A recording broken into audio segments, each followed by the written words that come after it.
এবার একটি গুরুত্বপূর্ণ খবর জানিয়ে রাখছি আপনাদের। ইতিমধ্যে আপনারা জানেন রেশন দুর্নীতি তদন্তে ইতিমধ্যে গ্রেপ্তার হয়েছে বিশ্বজিৎ দাস, আর তাকে ইতিমধ্যে আদালতে নিয়ে যাওয়া হচ্ছে ইডি আধিকারিকদের তরফ থেকে।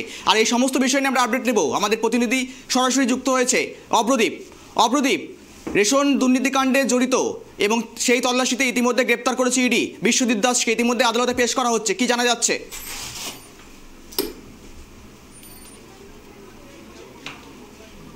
একদমই, দেখো আজকে সকাল 10টা থেকে 10:30 নাগাদ বিশ্বজিৎ দাসকে গ্রেপ্তার করা হয় এবং গতকাল সকাল থেকেই যে তল্লাশি অভিযান চলছিল এবং সেই তল্লাশি অভিযান গোটা তুমি জানো যে 6 থেকে 7টি জায়গায় কিন্তু তল্লাশি অভিযান চালাচ্ছিলেন এনফোর্সমেন্ট ডিরেক্টরেটের আধিকারিকরা রেশন বন্টন দুর্নীতি মামলায়।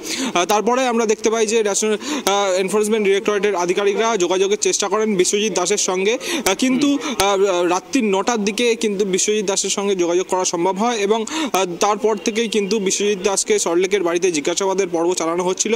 আজকে সকালবেলা তাকে কিন্তু গ্রেপ্তার করা হয়েছে এবং গ্রেপ্তারির পরে তাকে মেডিকেল চেক আপ করা হয় বিধাননগর মহকুমা হাসপাতালে এবং ইতিমধ্যেই তাকে ব্যাংশাল কোর্টে পেশ করা হয়েছে। আর কিছুক্ষণের মধ্যেই কিন্তু শুনানি পর্ব শুরু হবে এবং তোমাকে বলে রাখি, যেটা জানতে পেরেছেন জিজ্ঞাসাবাদের প্রক্রিয়াতে এনফোর্সমেন্ট ডিরেক্টরেটের আধিকারিকরা, যে এই বিশ্বজিৎ দাস প্রাক্তন ম্যানেজার ছিলেন শঙ্কর আড্ডের যে ফরেক্স ট্রেডিং কোম্পানি ছিল, সেই কোম্পানির তিনি প্রাক্তন ম্যানেজার ছিলেন এবং এই বিশ্বজিৎ দাসের কিন্তু অনেকগুলি সোনার ব্যবসা রয়েছে, তার পাশাপাশি ইম্পোর্ট এক্সপোর্টের কিন্তু ব্যবসা রয়েছে এই বিশ্বজিৎ দাসের।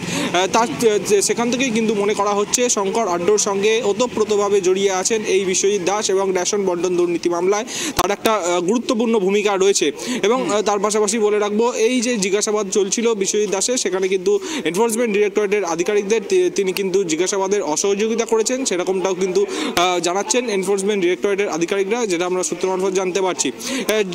যে নথি তথ্য প্রমাণগুলো উদ্ধার হয়েছে বিশ্বজিৎ দাসের বাড়ি থেকে এবং বিশ্বজিৎ দাসকে জিজ্ঞাসাবাদ করে, সেগুলো কিন্তু আর কিছুক্ষণের মধ্যে শুনানি পর্ব শুরু হবে, সেটা কিন্তু পেশ করবে এনফোর্সমেন্ট ডিরেক্টরেটের আধিকারিকরা এবং ফুল টার্ম যে পিসি এনফোর্সমেন্ট ডিরেক্টরেটের হেফাজতে নিতে চাইবে এবং 14 দিনের হেফাজতে নেওয়ার আবেদন জানাবে এনফোর্সমেন্ট ডিরেক্টরেটের আধিকারিকরা, সেমনটাই কিন্তু আমরা সূত্র মারফত জানতে পারছি।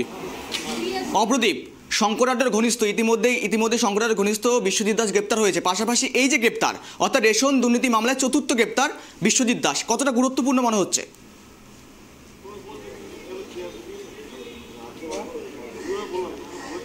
একদমই খুবই গুরুত্বপূর্ণ, কারণ তুমি জানো বাকিবুর রহমানকে যখন গ্রেপ্তার করা হয় তার পরবর্তীকালে বাকিবুর রহমানের থেকে জ্যোতিপ্রিয় মল্লিকের নাম জানা যায় এবং জ্যোতিপ্রিয় মল্লিকের যে চিঠি এসএসকেএম থেকে যে চিঠি পাওয়া গিয়েছিল, সেই চিঠির মাধ্যমে কিন্তু শঙ্কর আড্ডো এবং শেখ শাহজাহানের খোঁজ পাওয়া যায় এবং শঙ্কর আড্ডোর থেকে লিঙ্কে কিন্তু পাওয়া গিয়েছে এই বিশ্বজিৎ দাসের নাম এবং সেখান থেকেই কিন্তু বিশ্বজিৎ দাসের বাড়িতে এবং অফিসে তল্লাশি অভিযান এবং তার পাশাপাশি বিশ্বজিৎ দাসের যারা অ্যাসোসিয়েটস রয়েছেন তাদের বাড়িতে তল্লাশি অভিযান এবং তার পরবর্তীকালে বিশ্বজিৎ দাসকে জিজ্ঞাসাবাদ এবং জিজ্ঞাসাবাদে অসহযোগিতা এবং বেশ কিছু তথ্য প্রমাণ নথি উদ্ধার হয়, সেখান থেকে কিন্তু গ্রেপ্তার এবং খুবই গুরুত্বপূর্ণ রেশন বন্টন দুর্নীতি মামলায় এই বিশ্বজিৎ দাস হতে চলেছে, তেমনটাই কিন্তু এনফোর্সমেন্ট ডিরেক্টরেটের আধিকারিকরা মনে করছে এবং যে সমস্ত তথ্য প্রমাণ নথিগুলি পেয়েছে সেগুলি কিন্তু এনফোর্সমেন্ট ডিরেক্টরেটের আধিকারিকরা শুনানি পর্ব আর কিছুক্ষণের মধ্যেই শুরু হবে এবং সেখানে কিন্তু সেই তথ্য প্রমাণগুলি পেশ করে 14 দিনের ইডি হেফাজতে নেওয়ার আবেদন জানাবে এনফোর্সমেন্ট ডিরেক্টরেটের আইনজীবী, তেমনটাই কিন্তু আমরা ইডি সূত্র মারফত জানতে পারছি। আরেকটি বিষয় জানতে চাইবো, ইতিমধ্যেই রেশন বন্টন দুর্নীতি মামলায় 4 জনকে গ্রেপ্তার করা হয়েছে, কিন্তু রেশন বন্টন দুর্নীতি মামলায় একটি বিষয় কিন্তু একেবারেই সকলের সাথে সংযুক্ত বোঝা যাচ্ছে, একেবারে হাওয়ালা মারফত সেই সংক্রান্ত নথিপত্র, এই বিষয়টি কিন্তু বারবার উঠে আসছে, এই বিষয়ে কি জানা যাচ্ছে?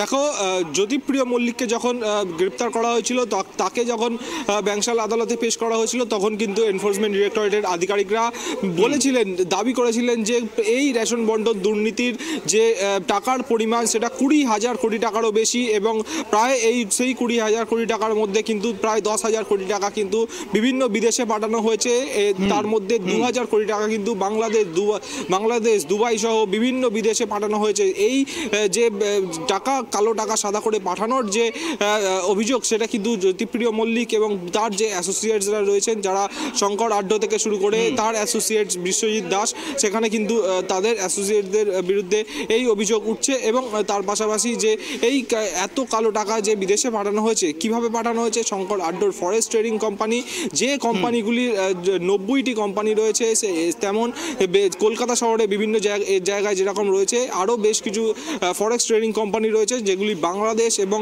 বর্ডার লাগোয়া জায়গায়, এবং তার মাধ্যমেই কিন্তু এই ফরেস্ট ট্রেডিং কোম্পানির মাধ্যমে কিন্তু প্রায় 10,000 কোটি টাকা বিদেশে পাচার করা হয়েছে, তেমনটাও কিন্তু জানা যাচ্ছে। এনফোর্সমেন্ট ডিরেক্টরেটের আধিকারিকরা সেটা কিন্তু আদালতে জানিয়েছিলেন। এই যে ফরেক্স ট্রেডিং কোম্পানির হাত ধরেই কিন্তু দেখতে পাচ্ছি আমরা শঙ্কর আড্ড থেকে বিশ্বজিৎ দাসের নাম জানা গিয়েছে।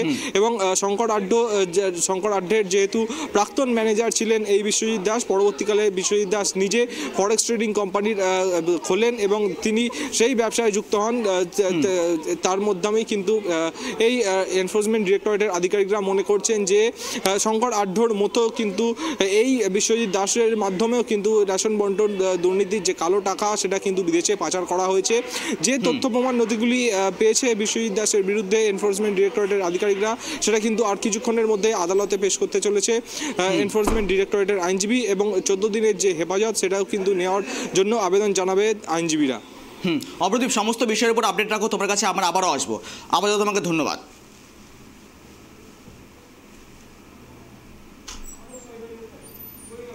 আমরা জানিয়ে রাখি আবারও, ইতিমধ্যেই ইডি গ্রেপ্তার করেছে বিশ্বজিৎ দাসকে, অর্থাৎ শঙ্কর আড্ডের ঘনিষ্ঠ, একেবারে শঙ্কর আড্ডের ঘনিষ্ঠ অ্যাসোসিয়েটের বিশ্বজিৎ দাসকে ইতিমধ্যে গ্রেপ্তার করা হয়েছে এবং ইতিমধ্যেই ইডির তরফে আদালতে পেশ করা হচ্ছে বিশ্বজিৎ দাসকে।